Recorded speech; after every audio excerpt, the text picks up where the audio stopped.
প্রিয় বন্ধুরা, আজকের এই ভিডিওতে আমরা বাইবেলের সেই শক্তির বাণী শুনব, যা শুধু আপনাকে অনুপ্রাণিত করবে না, বরং আপনার ভেতরের মানুষটিকে জাগিয়ে তুলবে।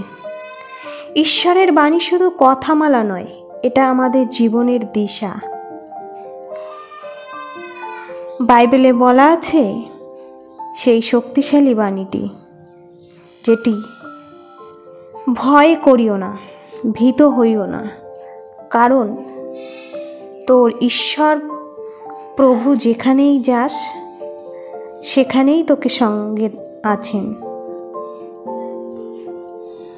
এই পদ আমাদের শেখায় সমস্যার মধ্যে শক্ত থাকতে হলে ঈশ্বরের প্রতিশ্রুতিতে ভরসা করতে হবে।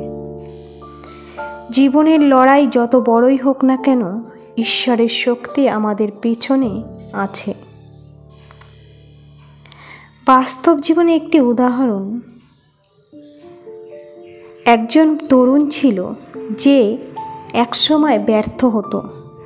বারবার পড়াশোনায়, চাকরিতে, ব্যবসায় ব্যর্থ হওয়ার পরও সে প্রতিদিন প্রার্থনা করত।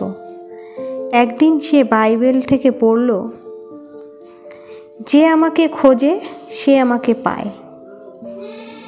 সেই দিন থেকেই তার জীবনে পরিবর্তন আসতে শুরু করলো। যারা বিশ্বাস হারায় না, ঈশ্বর তাদের জন্য পথ খুলে দেন। আমাদের ভুল ধারণা, অনেকেই ভাবে ঈশ্বর শুধু ধনী বা সফল মানুষের আশীর্বাদ করেন, কিন্তু বাইবেল স্পষ্ট বলে ঈশ্বর ভগ্ন হৃদয়কে ভালোবাসেন। ঈশ্বর আপনার অশ্রু দেখেন, আপনার নীরব কান্না শোনেন। সমস্যার জন্য ঈশ্বরকে দোষারোপ করবেন না, বরং প্রার্থনার মাধ্যমে শক্তি নিন। মনে রাখবেন, প্রতিটি দুঃখের পেছনেই একটি শিক্ষা আছে। ঈশ্বর আপনাকে নিচে ফেলতে নয়, উপরে তুলতে চান। চলুন একসাথে প্রার্থনা করি। হে প্রভু, যারা আজ দুর্বল, যারা ভেঙে পড়েছে, যারা পথ হারিয়েছে, তাদের মধ্যে নতুন শক্তি দাও। তাদের জীবনকে তোমার বাণীতে উজ্জ্বল করে তোলো। আমেন।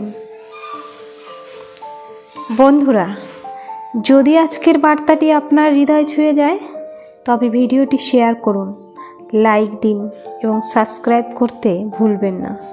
মনে রাখবেন, ঈশ্বরের বাণী আপনাকে কখনো ব্যর্থ হতে দেবে না।